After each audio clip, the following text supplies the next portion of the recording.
So, comments, originally I was going to make a video about the problems with New Year's resolutions. So, the first problem I was going to talk about was just the fact that it's January. Nobody wants to do anything in January. You know, you wake up, it's cold, it's dark. Do you really want to go running for an hour? Obviously not. The second issue I was going to talk about was just people have really big goals all of the time, and it can be kind of hard to follow through. You know, if you want to go running for an hour every day, maybe on any individual day, you can go running. You can go running for an hour on January 1st. But you know, January 3rd comes along and it's really snowing, having is really cold, and you're tired, and so you just don't. And then you've already kind of failed your resolution, and so you just kind of forget about it. Or another problem I was going to talk about was just how a lot of times, especially with reading, the kinds of things I talk about, a resolution can kind of take away from the experience of doing the thing. You know, if you want to read 100 books in a year, that's a great goal. You know, I don't want to yuck your yum, but I think for a lot of people, myself included, that kind of goal can be problematic because you end up reading smaller books because they're easier. Makes the goal easier. It becomes about the goal, and you ignore maybe bigger books that you would also enjoy, and maybe in total you end up reading less, and you also don't focus on depth of reading. You don't think about really pondering and staying with your books, taking a while, which I think can be a very valuable experience. You just kind of want to blaze through to get that number, and I think a lot of times that number is very measurable, which makes it a good goal, but it's not really the actual goal. It's not really the thing I enjoy the most about something like reading. And so I was writing an outline for that kind of a video, and I thought I really wasn't adding anything new to the conversation. I think most people intuitively know that New Year's resolutions are a bad time of year. They intuitively know that most of them fail. They intuitively know that most people have these kind of overambitious goals that end up kind of backfiring. And a lot of people kind of talk about this, so I didn't really feel like I was adding something. But there was one kind of problem that really stuck with me, and I think it's New Year's resolutions do work sometimes. You know, like people talk about the failure rate. So I looked this up. They have like a 91% failure rate and a 9% success rate. It's pretty good, actually, right? Like, if you have a 9% success rate about doing something that'll really kind of change the quality of your life in a year, you should take that. That's like a great, what do you have to lose, right? And you do this 15 times, you're probably going to get like at least one of your goals. And this is something I've often done. I fall into the trap of overly ambitious goals, but I have a bunch of them. And maybe I don't do all of them, but I do some of them, and I think it ends up being kind of a net positive. And so, I find myself in this place where the year comes to an end, and you really do kind of think about the past year and in the next year and what you do want to do. And I think that is a valuable thing, and I think it is very natural to want to create a resolution. And I don't want to completely stamp that down because they can work. And I've been thinking about that. Obviously I have my own personal goals, like exercise more, eat healthier, and all of that. Work harder, study more. But also in terms of this channel, I've been thinking about what my vision for the future is, what my goals are. I think it's interesting because this channel already basically is kind of serves two major purposes for me. One, it's kind of a time capsule. I want to go back, like 20, 30 years from now, look at like who I was and what I thought about things to kind of see how I've changed. I think that would be a valuable and interesting thing. And the other major purpose for this, for the channel, for me on a personal level, is it is kind of a resolution already. I finished college and I wanted to read more. I wanted to go deeper into books. I wanted to talk about topics I found really interesting. And so when I'm looking forward and I'm thinking about what are the resolutions for my... I have other YouTube channels, in case anyone who's watching didn't know. I speak a couple of different languages, so I make YouTube videos in other languages. And so for the other channels, like my Galician channel, my French channel, my Portuguese channel, I want to make about 5 books in each one, 5 videos about a book in each one, mostly because it's a language practice thing. But for my English channel, it really, I'm left wondering what does success mean? And the most obvious way to measure success would be the first kind of goal that I think is a possibility would be like a subscriber goal. YouTuber channels are better if they have more subscribers. So if I wanted to get like, I don't know, 1,000 subscribers, I think that would be a cool thing to do. I wouldn't be like working as a YouTuber, but it would be, oh, I had some level of success in making YouTube videos as a hobby, which I don't know is kind of a cool thing. I'm not gonna lie, I'm not gonna pretend I don't care about like random numbers or things like that.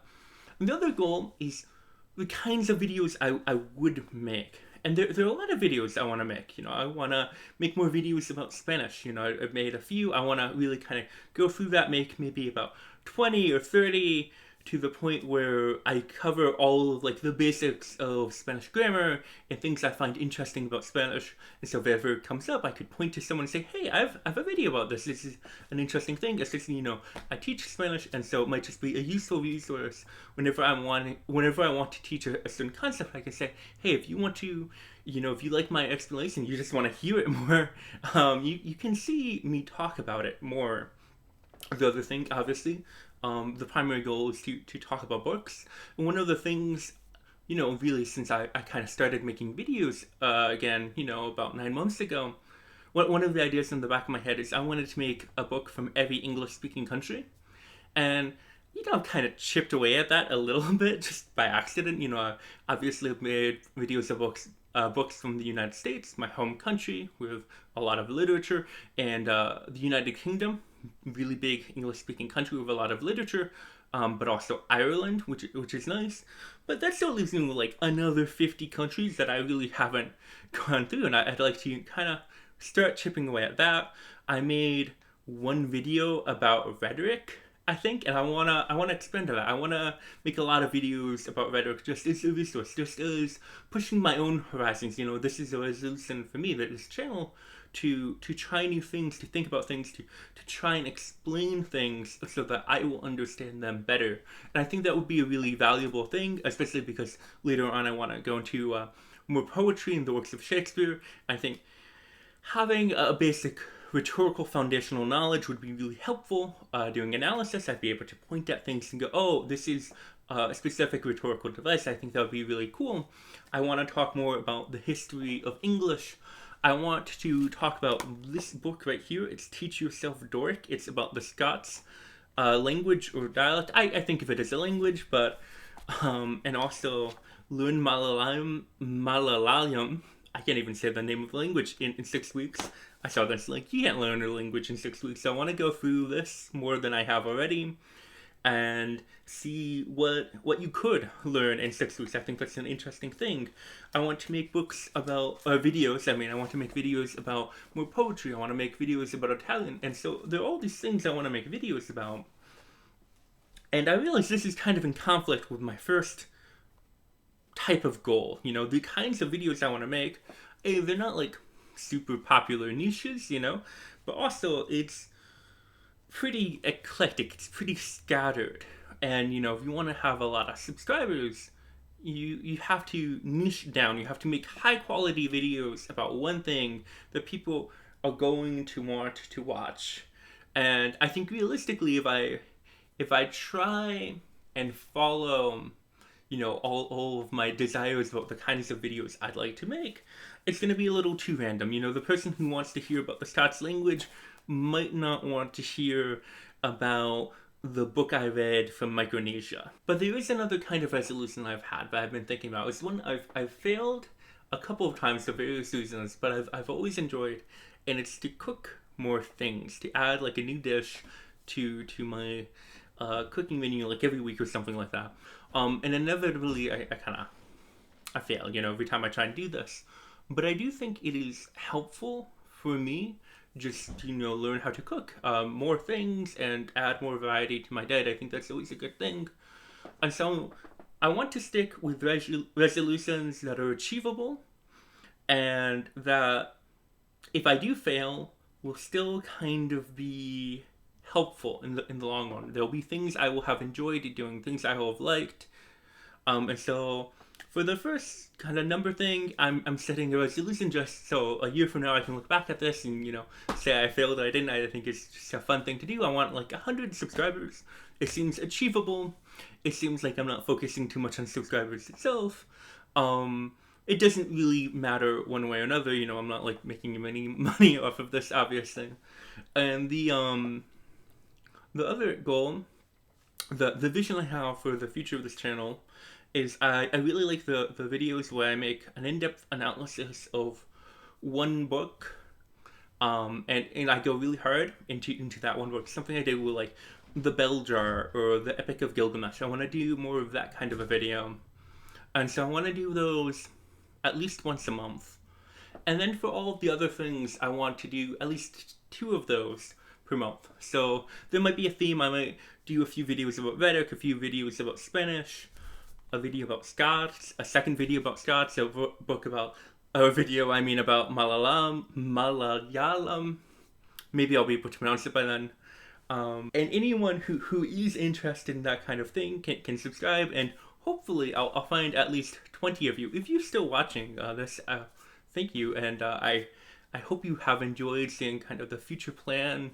Let me know if you have any thoughts, if there's anything you would like to see.